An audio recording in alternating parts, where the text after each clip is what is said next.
Olá, eu sou o capitão de corveta do quadro técnico Daniel Azevedo e hoje o Momento Saúde Naval vai receber 3 pessoas para conversar conosco. A comandante Marília, a tenente Kelly e a tenente Tatiane. Elas vão conversar conosco sobre obesidade e sedentarismo. Vamos lá? Bom, vou pedir para cada uma se apresentar, explicar onde serve, o que trabalha. Sou a capitão de corveta médica, Marília Negreiros, encarregada da Clínica de Endocrinologia da Policlínica Naval de Niterói.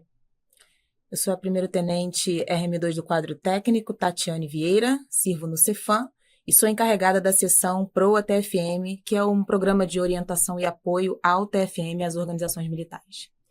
Sou a tenente Kelly Gomes, sou nutricionista e atualmente sou a responsável pelos atendimentos ambulatoriais do Hospital Naval Marcílio Dias. Bom, então primeiro agradecer a presença de todos aqui. Bom, então vamos começar pelo básico. O que é sedentarismo? Então, pela Organização Mundial de Saúde, sedentarismo no adulto é quando o adulto faz menos de 150 minutos de atividade aeróbica por semana. E na criança, quando ela faz menos de 1 hora de atividade intensa por dia. E como saber se uma pessoa está com risco de obesidade ou se já está obesa? A obesidade, a classificação anterior, porque agora saiu uma diretriz nova em janeiro desse ano, que está desenhando uma nova classificação para obesidade, era a partir do IMC, o Índice de Massa Corporal, que leva em consideração o peso e a altura. Esse índice acima de 30 já era considerado obesidade, acima de 25 seria o sobrepeso. Na verdade, é interessante a gente destacar que esse índice ele foi desenvolvido para análises populacionais e para ser uma triagem, E a partir daí a gente, por meio de outras avaliações, identificar se aquele indivíduo realmente pode ser classificado, como obesidade ou não. É importante a gente entender que existe a questão da composição corporal, que talvez seja algo mais importante do que um número na balança, Que é o que essa diretriz nova traz, Isso. Considerar a questão da composição corporal e das comorbidades relacionadas a esse excesso de adiposidade, de células de gordura. Acaba que o IMC, o Índice de Massa Corporal, não é tão fidedigno dentro desse cenário, E atuar com a composição corporal é muito mais fidedigno até do que realmente ter como base. Principalmente para os atletas, Sim, com certeza. Que tem um peso mais alto, mas às custas de músculo, que é o que a gente busca. Sim, com certeza. E qual queria que vocês explicassem um pouco a relação entre o sedentarismo e a obesidade. Quando o indivíduo ele tem esse aspecto de se manter muito tempo parado, não manter dentro da sua rotina, a prática regular de atividade física, ele tem essa tendência a ter um acúmulo maior de gordura, não gastar energia, se manter ali de forma estagnada. E a gente tem, hoje em dia, muitos fatores que contribuem para esse estilo de vida, A gente tem dados da Organização Mundial de Saúde que elencam aí que até 2030 a inatividade física vai ser, de fato, uma causa para inúmeras doenças crônicas, num futuro bem próximo. Então, basicamente, essa é a relação entre o sedentário e o obeso. Um indivíduo mas obviamente que não é generalizado, Um indivíduo obeso, não necessariamente ele vai ser sedentário. Afinal de contas, nunca é tarde para começar. Então, o indivíduo ele pode sim ter obesidade, mas ele pode não ser sedentário. Mas, certamente, um sedentário tende a levar a um futuro aí dentro desse cenário da obesidade. Acho que vale a pena destacar também que é muito comum, Os hábitos de vida sedentário, eles puxam outros hábitos relacionados à alimentação. Então, acaba que muitas vezes o sedentário, ele passa muitas horas vendo televisão, assistindo uma série, Sim. E isso acaba puxando uma alimentação mais desequilibrada, com menos atenção ao que está comendo, acaba elevando não só a quantidade das calorias, mas a qualidade das calorias, digamos, menos funcionais para o corpo. Então, isso, sem dúvida nenhuma, é um outro fator que vai fazer com que o sedentário ele tenha maior probabilidade de desenvolver diabetes e outras doenças crônicas não transmissíveis, do que o ser humano que seja ativo no seu dia a dia. Essa questão também importante da obesidade e do sedentarismo, porque a questão da composição corporal, como a gente estava falando. Quando uma pessoa tem um índice de massa corporal baixo e ela é dita magra, na verdade a gente está percebendo que não é bem assim a história. Se ela não é fisicamente ativa, ela tende a ter muita massa gorda, que a gente não consegue visualizar isso olhando para pessoas às vezes, Porque o biotipo dela às vezes é longilíneo, ela parece ser magrinha, mas às vezes a concentração, a quantidade de gordura no corpo que ela tem em relação à massa magra que ela tem está alta. E essa pessoa às vezes adoece mais. Então, assim, então ela parece ser magra, ela é fina, mas ela está com obesidade, entende? Então, ela às vezes está até com obesidade clínica, com sintomas. Uma pressão alta, um ácido úrico aumentado, uma apneia do sono, entende? Dores, que são sintomas de obesidade, são sintomas indiretos também de obesidade. Dores musculares, dores articulares, esteatose hepática, né? Que é aquela gordura no fígado que as pessoas conhecem, ovário policístico. Então, ela vem trazendo outras doenças que apontam que ela está com essa obesidade dentro do corpo, né? Nos órgãos, que ela não está sendo visualizada, mas que ela está ali. Então, assim, o exercício, ele entra, essa quebra do sedentarismo, ele entra para mudar essa configuração corporal, trazer músculo para essa pessoa. E esse músculo que vai trazer funcionalidade no futuro, que vai deixar a pessoa com uma longevidade saudável, né? Uma pessoa que com 70, 80 anos, ela vai conseguir levantar sozinha da cadeira, fazer suas atividades, suas compras, viajar, aproveitar a vida, né? E assim, então a gente tem que tratar o obeso que está num corpo de magro também. Não é só pensar no obeso que tem um IMC maior que 40, que visivelmente a gente está vendo que está obeso. Mas às vezes aquela pessoa com IMC acima de 35, IMC já alto, mas ativo, atlético, ele não está com nenhuma doença, está tendo funcionalidade, está criando músculo, está vivendo bem, né? E assim, vai ter talvez menos complicação do que essa pessoa ali com um IMC de 25 ou 24, que ele está disfuncional, né? Está sedentário, não está fazendo seu exercício para criar sua poupança de músculo para o futuro. E quais as formas de prevenir a obesidade? Acho muito interessante sua pergunta, comandante, porque é interessante que desde muito cedo a gente tenha atenção para essa questão, né? No passado a gente imaginava que criança podia comer tudo, que não haveria nenhum problema. A gente não fazia ligação, né, da saúde como algo construído ao longo dos anos.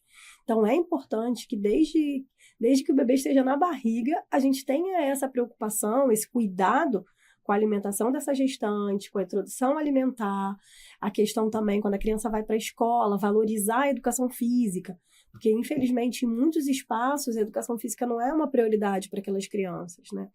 A gente passa muito tempo se preocupando em aprender só matemática, português, e esquece daquilo que é o princípio básico, que é a nossa saúde. Então, o ideal é que a gente faça atividade física e cuide da nossa alimentação desde que nós éramos um embrião, né? Antes de ser feto, a gente já precisa estar preocupado com os nutrientes que vão entrar. E não somente com essa questão que nós temos hoje com muito foco dos macronutrientes, carboidrato, calorias, mas os micronutrientes também, consumo de fibras. Então, a todo momento, a gente precisa ter uma atenção para que esse tipo de alimentação seja a nossa base, né? O nosso dia a dia. Ninguém está proibido, para construir, né? uma microbiota, esse termo é novo também para muitas pessoas, né? O nosso intestino é cheio de bactérias, né? E essas bactérias, a gente tem que construir bactérias boas ali, porque essas bactérias elas vão agir na nossa imunidade, vão agir também nessa questão do acúmulo ou não de gordura corporal. E esse trabalho, ele acontece além da alimentação, com exercício físico, por incrível que pareça. Ele mexe no trato gastrointestinal também. No cenário atual, como a gente tem visto aí a tecnologia avançando cada vez mais, né? Obviamente que tem seus benefícios, mas a gente também precisa olhar um pouco para o quanto a tecnologia tem contribuído para o sedentarismo, né? E essa questão da prevenção da obesidade acaba que vai de encontro muito com o que a Tenente Kelly falou, justamente desde o início ali, né, a criança ter essa cultura de ter uma boa alimentação, de ter a prática regular de atividade física, e hoje em dia a gente vê muitas famílias que negligenciam isso, né? Hoje em dia é muito mais fácil a criança ter um tablet ou um celular, um aparelho que é tecnológico, digamos assim, e ela se prender naquilo ali e não priorizar, de fato, o brincar, o exercitar, brincar de outra forma, né, digamos assim, brincar de forma tecnológica. E acaba que o brincar tradicional, de jogar bola, de correr, de pular e etc., acaba que isso fica em segundo plano muitas vezes, né, quando na verdade deveria ser dada a devida atenção, já cultivando essa criança a manter a vida fisicamente ativa, digamos assim. Bom, e eu já ouvi falar de uma clínica de imersão que acontece no Cefam. Você pode explicar um pouquinho para a gente sobre isso? Claro, com certeza. Na verdade, a Clínica de Imersão é uma iniciativa do Corpo de Fuzileiros Navais, né? Uma vez que esse público, os fuzileiros especificamente, eles têm, dentro ali do período de TAF deles, uma medição antropométrica, né? E uma medição de composição corporal, e isso gera um parâmetro de classificação desses militares, né? E aí, mediante esse parâmetro de classificação, eles são tabelados ali, né, elencados, e são convocados a passarem 2 semanas destacados no Cefam, especificamente, para 2 semanas de conscientização, digamos assim, né? E aí, durante essas 2 semanas, eles terão diversas palestras com profissionais qualificados, médicos, psicólogos, educadores físicos, e também tem atividades na qual eles podem experimentar. Eu gostei mais de remar, eu gostei mais de fazer o treinamento de força, eu gostei mais de uma vivência ali, né, dentro daquelas atividades que são propostas para ele, e permite que esse indivíduo ele recalcule a rota, digamos assim, né? A partir daquele momento ele fala, não, eu preciso olhar para a minha saúde e dar um start ou retomar essa qualidade de vida diferente, né? E aí, só destacando, é um público que apresenta ali um índice de obesidade que teoricamente notório, né, visualmente falando, né, pegando um gancho até do que a comandante falou anteriormente em relação a notar a obesidade ou não, mas esses indivíduos eles têm essa apresentação de forma visual ali, um caráter mais obeso ou um pouquinho acima do peso, e essa clínica permite que esses indivíduos retomem ou recalculem a rota aí no sentido de cuidar da saúde. E ano passado a gente abriu essa oportunidade para outros corpos e quadros da Marinha, né? E não só para o Corpo de Fuzileiros Navais, tendo como parâmetro ali o índice de massa corporal, que é um parâmetro mais fácil de se medir, apesar de não tão fidedigno, mas a gente consegue trazer esse público, e é uma forma também da Marinha olhar para esses militares, né? E cuidar da família naval como um todo e da sua tripulação como um todo, e fazer com que esses indivíduos desempenhem melhor condições de trabalho, consigam trabalhar melhor, tanto administrativamente quanto operacionalmente. E é uma forma que a Marinha enxergou aí de olhar um pouco para esse público dessa forma. Bom, e se uma pessoa ainda não pratica exercícios físicos, o que ela precisa fazer ou qual a maneira mais fácil de começar? Eu acredito que antes até de começar a praticar, ele precisa ter consciência da necessidade desse exercício. Né? Para que não seja única e exclusivamente para eu querer mudar meu corpo. Então tem uma satisfação que seja ela estética ou até uma pressão do profissional de saúde, né? Então, eu vou fazer atividade física. Não, é entender que isso eu brinco que é a condição básica do ser humano, é se movimentar. E então, do ponto de vista que a gente entende que isso vai ser bom para o meu corpo, a partir daí eu começo a buscar, né?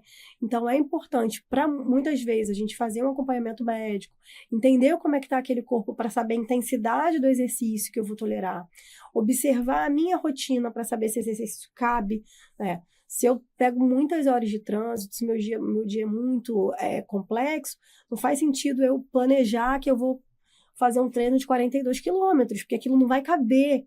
Então, esse autoconhecimento, inclusive da minha rotina, é indispensável.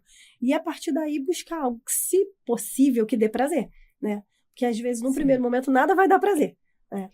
Então, não tem que buscar o perfeito, né? Não tem que esperar o perfeito acontecer, tem que ir criando, assim. Nos primeiros 2 meses é sofrido. Ninguém vai feliz, ninguém. Sim. E não precisa correr da primeira vez. Você vai caminhar, quanto conseguir. Cansou, diminui o passo. Mas tem que ter constância. Depois vira um hábito. Depois que virar um hábito, incorporou. Aí vai começando a mudar, testar, escolher o que gosta. Então, assim, hoje está numa caminhada, amanhã está na natação, depois está no beach tênis, depois está na musculação. Depois a gente vai falar mais, mas assim, tem que tentar já entrar junto com o aeróbico também. Ideal, né? Seria o ideal. A gente fala muito sobre essa questão que as senhoras falaram, né, em relação ao gostar de fato. Porque a atividade física ela tem que ser prazerosa, né? Tá certo que muitas vezes o indivíduo ele não vai se identificar com quase que nenhuma atividade física, mas que pelo menos se ele não se identificar com nenhuma atividade, que ele tenha pelo menos uma companhia, né, que possa ser prazeroso ali para estar levando esse indivíduo àquela atividade e aí ele tomar gosto por aquilo. E hoje em dia a gente tem diversas pesquisas que são publicadas aí nos jornais de referência em relação a tempo de execução de atividade física, né? Então, não é necessário você ter ali 60 minutos disponível para você ter ganhos e benefícios dentro daquela atividade física ou exercício físico praticado, né? A gente sabe aí com 20 minutos de treino, a gente já consegue fazer um treino que vai te gerar benefícios, vai gerar ali um retardo de doenças crônicas, né, futuras, e mais do que nunca é como não tem desculpa, né? Ter os 20 minutinhos ali, espaços reduzidos também, pegando um gancho até do público infantil, né, e aí trazendo um pouco agora para o público adulto. Não preciso mais ter aquele espaço com vários aparelhos, né, da academia e etc., para eu fazer algo, né, para eu me manter fisicamente ativo. Existe uma quantidade mínima de exercícios físicos para sair do sedentarismo? O maior benefício que impacta mais é sair do zero para essa atividade leve, esses 20 minutos que ela falou. Isso dá uma melhora do risco cardiovascular absurda. É mais importante essa saída do sedentário para uma atividade leve, que seja 20 minutos de uma caminhada, do que sair desses 20 minutos para 1 hora de intenso e até, virar um atleta de alta performance. Constância, não é isso? Com constância, não dá para ir hoje, daqui a 2 semanas vai de novo. Daqui a 2 semanas vou de novo. Não, é 20 minutos todos os dias. É isso. Para chegar no 30, para chegar nos 150 minutos por semana, né? E assim, chegar no 300, que é o volume, pelo menos 300 é só do aeróbico, tá, gente? Sim, depois a gente vai chegar nisso, porque além disso tem o resistivo, que é a questão da musculação, que há mais do que isso daí. Mas Exato. sair 20 minutos, 5 vezes, que já vai dar 100 minutos por semana, nossa, assim, já é um ganho absurdo de saúde mesmo. E aí, respondendo à pergunta do senhor, né, a gente tem algumas diretrizes, né, dentre elas da Organização Mundial de Saúde, que é o que a comandante falou, né, no mínimo aí 150 minutos de atividade física, na verdade 150 a 300 minutos de atividade aeróbica, de moderada intensidade, que é quando você não interpreta aquela atividade física nem muito forte, nem muito fraca, fica no meio termo. E entre 75 a 150 minutos de atividade física aeróbica vigorosa, ou seja, que por você... semana, isso. Exato, que você sente que realmente exigiu bastante de mim. Né? Essa é a recomendação aí Moderado é conseguir falar e não conseguir cantar. Porra, intensa, não conseguir nem falar. Exatamente. Essas são as diretrizes da Organização Mundial de Saúde. E quais as principais vantagens e benefícios de se combater o sedentarismo e a obesidade, vocês diriam? Eu acredito que em termos de longevidade é fantástico. Quando a gente passa anos, né, sobrecarregando, por exemplo, a nossa musculatura, que muitas vezes no sedentário já está enfraquecida, né? As nossas articulações, a gente vai, de uma forma geral, acumulando mais gordura nos órgãos, né? A gente chama de gordura visceral. Isso vai trazer um prejuízo a médio e longo prazo, os órgãos vão começando a brincar, eles vão ficando preguiçosos, né? Eles vão oferecendo para a gente o que a gente oferece para eles. Então, hoje, que a gente vive 80, 90 anos, como que a gente quer viver, né? Eu falaria em funcionalidade, eu acho que eu usaria esse termo. É assim, conseguir chegar lá longe, sendo funcional, não sendo aquela pessoa que vai ficar restrita no leito, na cama, né? Vai ser aquela pessoa que vai poder aproveitar a melhor fase, né? A reserva, a aposentadoria, vai poder viajar, vai poder ter autonomia, né? Sim. Você criar autonomia lá na frente. É isso. A gente fala muito assim a pergunta, né? Como você quer envelhecer? Quando a gente lida nas palestras, né, que a gente ministra aí nas organizações militares, a gente tem exatamente um slide que tem essa pergunta. Como você quer envelhecer? E aí a gente mostra ali naquele momento 2 fotos. Uma foto de forma ativa, né, na qual ali tem um indivíduo que ele está rodeado de amigos, cercado de amigos, já numa idade mais avançada. E a gente tem uma outra foto que tem um indivíduo deitado no leito de uma cama, sendo dependente de alguém, né? E a gente procura mostrar para a nossa plateia de como a plateia quer envelhecer, né? Como o indivíduo quer envelhecer. Buscando justamente essa questão da funcionalidade que a comandante está citando. Por meio do exercício, a gente consegue melhorar a funcionalidade de uma forma absurda.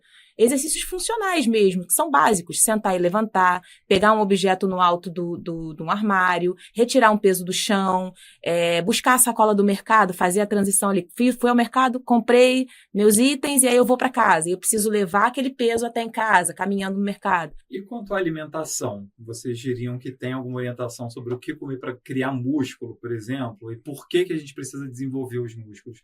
Fora estética, né? Que eu acho que é uma preocupação de muitas pessoas.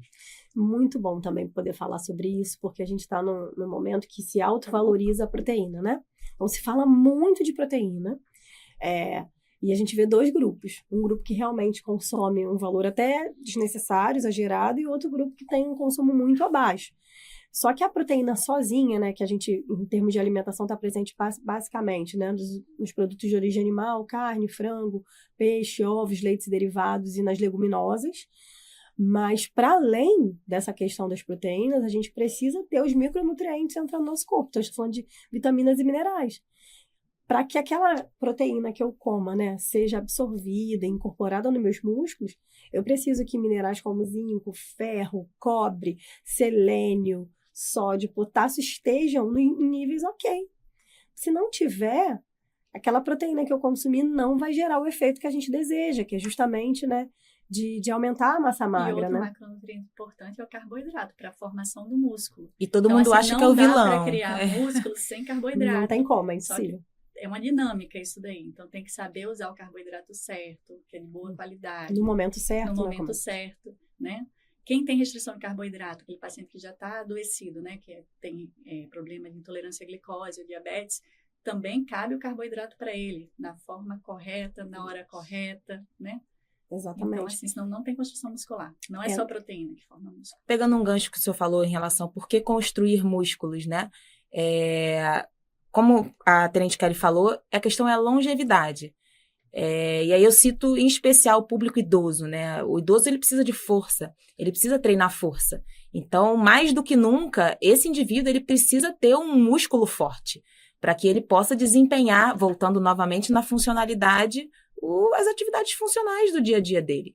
Então, eu destaco aqui esse público que, mais do que nunca, é importante que o idoso tenha, sim, essa construção de músculo e tenha sido o quanto antes iniciado esse processo. A gente entende que cada um tem as suas questões, mas o quanto antes iniciar, melhor. Eu ia perguntar justamente sobre essa questão dos suplementos alimentares, né? Qual a opinião? Assim? Acredito que tem que ser sempre individualizado, sabe, comandante? É muito difícil hoje, com um apelo mercadológico muito grande para o uso indiscriminado de suplementos. É comum você vai numa academia, a pessoa dá bom dia para o recepcionista, já tem alguém falando assim, mas o que você toma? Né? Suplemento, eu costumo brincar que é a cereja do bolo. O bolo é alimentação bem feita. Se a alimentação não está bem feita, não faz nenhum sentido a gente entrar com uma suplementação. Claro que a gente está falando de indivíduos saudáveis, né? Quando a gente tem um indivíduo com alguma questão específica, ele vai ser tratado individualmente, aí pode ser que para ele seja necessário. Mas o indivíduo saudável, antes de pensar em suplementar, ele precisa cuidar da alimentação dele. E a partir daí vão ser tratadas questões específicas para saber que tipo de suplemento vai usar e se precisa de fato usar o suplemento. Existem ótimos suplementos no mercado, tá? Não é para condenar todos os suplementos, sim, não. Mas são dois que são mais maravilhosos, vamos falar assim. Mas nem todo mundo precisa. Vou falar o nome, que é o whey e a creatina, né? Que eles são mais usados, mas tem que ter a recomendação. Tem que fazer o cálculo de quem precisa e quem não precisa. Porque senão vai estar fazendo a mais ou a menos. E a qualidade, né? A qualidade. Como hoje o mercado, o apelo é muito grande, né? Com as redes sociais, inclusive, a gente tem que estar muito atento à qualidade. Muito atento. Porque é possível colocar dentro de um produto escrito Whey Protein um universo. Eu brincava para fazer uma dissertação de mestrado sobre Whey Protein. Porque vai variar o sabor, vai variar o tipo, a composição daquilo que está ali dentro. Então, o ideal é que para utilizar tanto o Whey Protein quanto a creatina, você passe antes por um profissional que realmente entenda daquilo ali e um profissional que esteja a fim de valorizar a sua saúde e não o resultado pelo resultado. Porque no final das contas, o que acontece com a sua saúde vai ficar só para você resolver. E quais são os profissionais que podem ajudar quem quer deixar o sedentarismo de lado e buscar uma rotina mais saudável? É um profissional de educação física, né? Sem dúvida. o nutricionista também, né? Eu acho que na verdade, é um conjunto ali, é uma interdisciplinaridade, digamos assim, né? Do nutricionista, olhando para a alimentação, do professor de educação física, olhando para a prescrição de exercícios e tirando esse indivíduo ali do sedentarismo, o psicólogo também, que ajuda, na verdade, ter saúde não é simplesmente você estar ausente, não ter doenças, né? A gente precisa olhar para o mental, a gente precisa olhar para o espiritual, para o físico e etc. E o endócrino também, né? Eu acredito que... Mas aí eu vou fazer uma ressalva. Não precisa ir no endócrino, né? Todo mundo não tem que ir no endócrino. Acho que para começar, vamos desburocratizar o negócio. Passa no clínico, ou passa no pediatra, né? Se for no público infantil. Faz aquela pequena triagem para ver se está todo ok. Caso o clínico ou o pediatra detectem que tem algum problema, ele vai encaminhar para o endócrino e a gente vai fazer aquela triagem para descobrir se aquela obesidade ela é primária, ela é secundária a alguma outra doença endocrinológica, né? E aí vai fazer o tratamento. Mas em passando por uma avaliação geral, quer seja com clínico, faz a parte cardiológica, quem já tem uma certa idade, já está apontando que tem alguns problemas de saúde também, porque senão as pessoas, elas vão criando barreiras para iniciar. Então, assim, eu só posso iniciar depois que eu passar no endócrino. Não, né? Pode ir no clínico. A Marinha tem um serviço do SMI, né, que é o de medicina integrada. É facilitado, não tem que agendar, passa lá, faz uma triagem, ele vê a pressão arterial, vai ver o peso, vai ver o IMC, vai conversar para ver se tem alguma situação que ele possa sinalizar que vai precisar de uma atenção maior e pode encaminhar já para atividade física, para nutricionista, para ir fazendo essa coordenação. E às vezes eu brinco com um paciente em consultório e falo assim, mas eu nem sei se eu queria. Eu falo assim, mas às vezes você também não queria acordar cedo para ir trabalhar e você acorda e vai.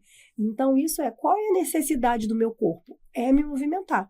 Então, dentro da minha rotina, o que eu posso fazer? Eu preciso buscar isso, sair dessa inércia e entender o quão importante a atividade física seja para o peso que eu tenho na balança, a atividade física é indispensável.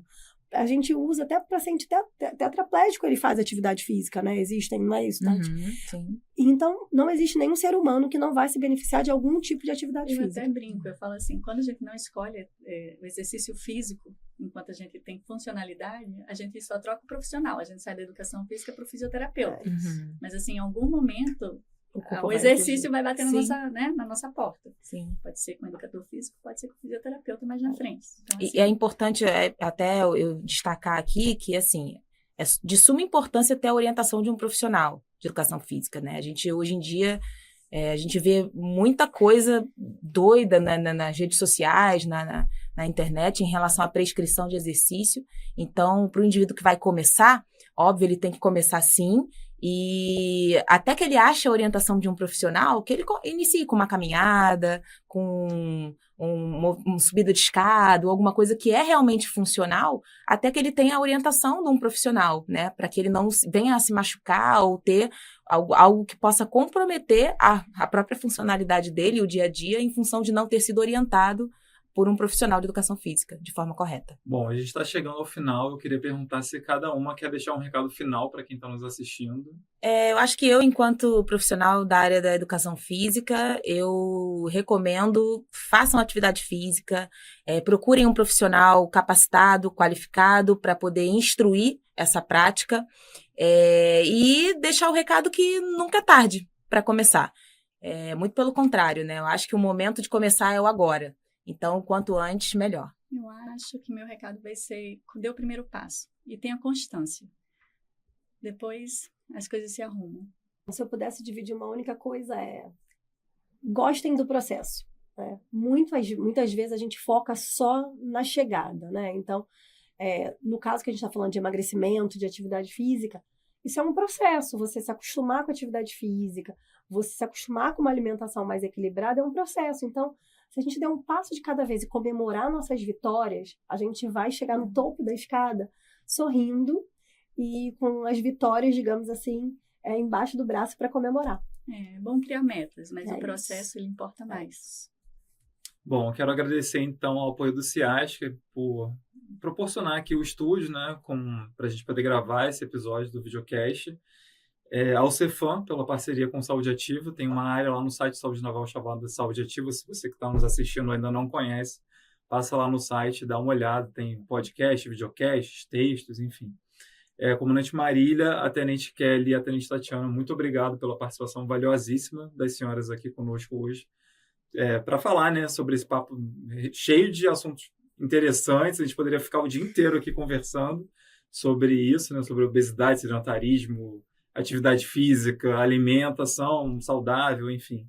E para quem está nos assistindo, o Momento Saúde Naval está disponível no site, no aplicativo do Saúde Naval e também nas principais plataformas de áudio. Então fiquem atentos, assistam os outros episódios e até a próxima.